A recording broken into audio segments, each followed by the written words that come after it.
What's up, everybody? Welcome to Kill the Credits. I'm Keelan, and today we're diving.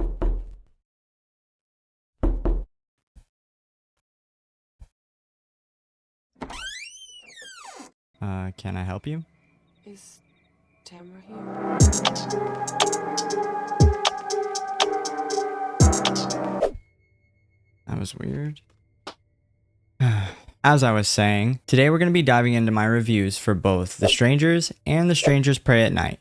So let's go ahead and kick things off, starting with the 2008 cult classic, The Strangers. Written and directed by Brian Bertino and starring Scott Speedman and Liv Tyler, this home invasion horror follows James and Kristen, a young couple who retreat to a secluded vacation home after a failed proposal. What starts as an already tense evening quickly devolves into a nightmare when three masked intruders arrive. From that moment on, it's psychological warfare. Phones stolen, escape routes cut off, the couple stalked and tormented with no explanation other than sheer malice. So I remember seeing this movie maybe in 7th or 8th grade, and at the time my parents were temporarily separated and I lived with my mom. So there were times where I had to be left by myself later in the night, and let me tell you, this movie did me zero favors. The paranoia that it instilled in me has never left. The atmosphere is so thick that you can feel it seeping off the screen. Silence, isolation, and that dreadful feeling that there's always somebody just outside your door. So one of the smartest moves that I think Bertino makes is dropping us straight into the uncomfortability from the very start. The aftermath of a rejected proposal. James and Kristen arrive at a house decorated for a celebration that isn't even happening. The awkwardness between them is palpable and unavoidable. The movie makes us sit in that discomfort right alongside them from the very beginning. So when the knocks begin and the intruders arrive, you're already stuck in this very unsettling feeling, which is a brilliant setup. The torment is subtle but devastating. Dollface's iconic line, Is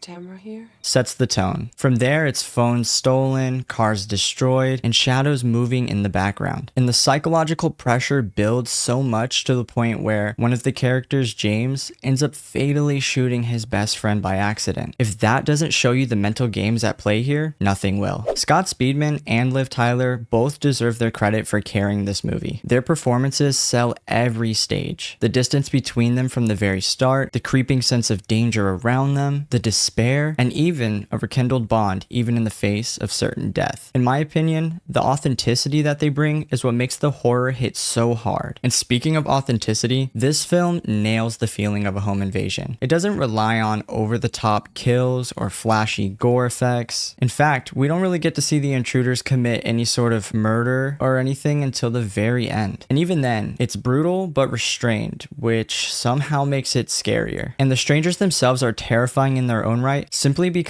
they don't need a reason or motive. When one of our main characters, Kristen, says, Why are you doing this to us? the answer they give us is very simple but telling. Because you were home. Because you were home.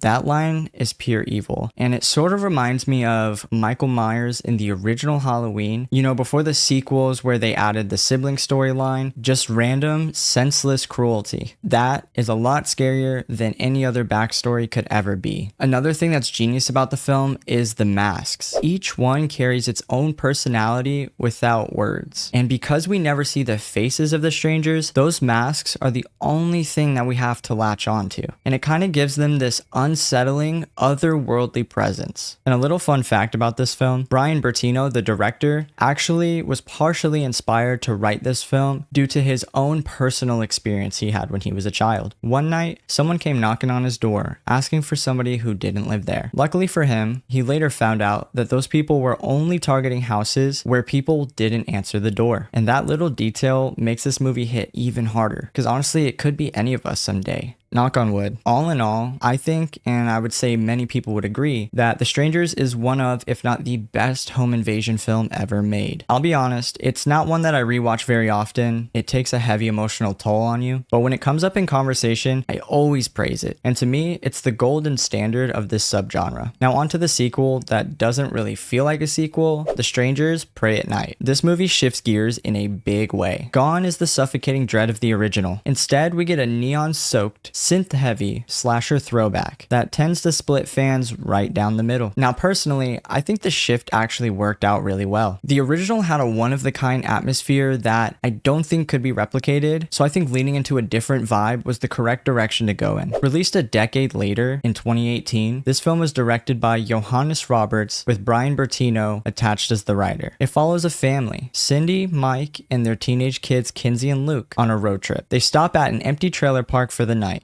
Is Tamara home? And from there, the stalking begins. So the dynamic is definitely different this time around because we're dealing with a family unit rather than just a couple. And that layer of parental protection definitely ups the stakes. It's one thing to fight for your own survival, but it's a whole other thing to fight to protect your children while trapped in a nightmare scenario. Character-wise, nobody really stands out in a major way, unfortunately, but like I said, the family bond does work. And once the stalking kicks off, this film gives what the first film held back on: more action, more kills, and more slasher energy. The pool scene, lit in neon and scored with 80s synths, is the standout sequence. And in my opinion, it's one of the best horror set pieces of the 2010s. That's where Prey at Night shines. Style, tension, and atmosphere cranked into a different direction. And yes, this time the strangers get some proper deaths. Sort of. Dollface is blown away with a shotgun by Kinsey. Pinup Girl is taken out by Luke. And the man in the mask, he gets hit and run, then home run, but in classic horror fashion, his survival is left ambiguous. Instead of following up, they went with the trilogy that we're currently in the middle of now, so we'll never figure out what happened next. I think the 80s soundtrack in the neon style is such a contrast to the brutality and the kills that we witness on screen, which makes it really fun. It leans much harder into the slasher subgenre than it does home invasion, which I can't complain about because I'm a huge slasher fan. It may not have the same atmosphere as the original, but as a companion piece, it's still a blast. And when it first came out, I remember reviews being very mixed to negative, but it seems that over time, a lot more people have warmed up to it. This might be a hot take, but personally, I've always preferred Prey at Night over the original. It's more rewatchable, it has more energy, and it scratches that slasher itch that the original just doesn't. So yeah, The Strangers and The Strangers Prey at Night. Two movies that share the same DNA, but offer completely different experiences. Both have merit, both divide fans, and honestly, I love both for many different reasons. And with The Strangers Chapter 2 coming out very soon, I have this feeling that we're in store for something very special. Chapter 1 was underwhelming. Sure, but I'm choosing to believe that it was necessary to set the stage for chapters 2 and 3. But now I toss it to you. Do you prefer the slow burn terror of the original, the chaotic 80s energy of Prey at Night, or hell, maybe even chapter 1 for some of you weirdos out there? Let me know in the comments below. Be sure to hit that like button, subscribe, and ring the notification bell so you never miss an upload. Be safe, and I'll see you guys in the next video.